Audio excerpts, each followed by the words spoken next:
जय हिंद छात्रों, मैं अपने एपीएचडी में आप सभी छात्रों का स्वागत करता हूं। आज हम पढ़ेंगे दर्पण। इसका इंग्लिश होता है माइन। किसी चिकने पृष्ठ, दर्पण किसे कहते हैं? जो हम शीशा देखते हैं उसी को बोलचाल भाषा में शीशा कहते हैं, उसी को दर्पण कहते हैं। किसी चिकने पृष्ठ जैसे कांच के प्लेट पर पारा एक क्या है? एक धातु है। पारे या व चांदी के धातु की पालिश कर उसके ऊपर लोहे के लाल ऑक्साइड का पेंट कर देने पर दूसरी ओर क्या बन जाता है? परावर्तक तल बन जाता है। यह परावर्तक तल पृष्ठ ही दर्पण कहलाता है। जब पेपर में आएगा तो आप इसे काला से लिखेंगे, जिससे एग्जामिनर सीधे इस पे आएगा और इससे आपको नंबर मिल जाएगा। माने एक लोहे का चाँद जो होता है, मतलब वे होता नहीं, उसी कलर का होता है। जो पॉलिश कर देने पे दूसरी ओर प्रकाश पड़ेगा तो उससे परावर्तक पृष्ठ बन जाएगा दूसरी ओर। तो दर्पण मुख्यतः दो प्रकार। हम पेपर में पूछ सकता है दर्पण मुख्यतः कितने प्रकार के होते हैं, तो आप बोलेंगे पहला समतल दर्पण, दूसरा गोलीय दर्पण। तो हम पढ़ेंगे समतल दर्पण पहले। समतल दर्पण, यदि किसी कांच की समतल पर यदि कोई कांच है, समतल पर पॉलिश कर उसका परावर्तक तल बनाया जाए, एक और पॉलिश करके समतल तल बनाया जाए, तब वह दर्पण समतल दर्पण कहलाता है। जो हम लोग देखते हैं शीशा, वह समतल दर्पण होता है, मुंह जिसमें देखते हैं घर में।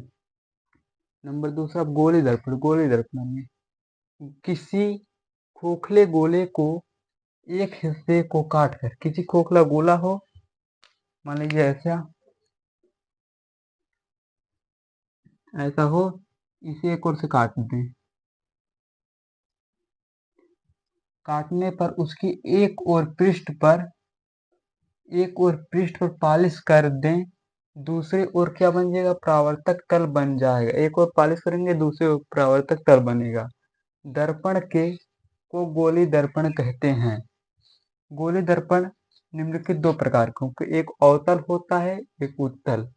अवतल पहले हम पढ़ेंगे। वे गोली दर्पण जिनके उभरे हुए क्या हो, ये देखिए समतल दर्पण है। इसमें देखिए लोहे के लाल ऑक्साइड पर किया गया है, इसमें प्रकाश आपतित होती है, आपतित किरण है, ये परावर्तित किरण है। इसके बीच आपतन कोण बनता है, इसको परावर्तन कोण। ये बीच में अभिलंब है, ये आपतन बिंदु है, AMN परावर्तक तल है। उभरे तल पर पॉलिश होता है तो उस दर्पण को अवतल दर्पण कहते हैं। उभरे, जो उभरा है, देखिए उभरा है, दबा है, तो उभरे हुए भाग पे जिस पर पॉलिश किया जाएगा उसे अवतल दर्पण कहते हैं। अवतल दर्पण कहते हैं। उत्तल दर्पण, वे गोली दर्पण जिनके दबे हुए भाग तल पर पॉलिश होता है, उसे अवतल दर्पण कहते हैं। जैसे ये देखिए दबे हुए भाग पर आपतित है, लाल ऑक्साइड का पेंट किया गया है। पारे में बच्चे कुछ भी कर सकते हैं, तो इस पे आपतित किया जाता है, ये अभिलंब हो गया। डेड जहाँ कहीं भी होगा वह अभिलंब कहलाएगा। ये क्या? परावर्तित किरण, इसके बीच परावर्तित किरण, परावर्तन कोण, इसके बीच अपवर्तन कोण। जैसा तो अब दूसरे वीडियो मिलते हैं।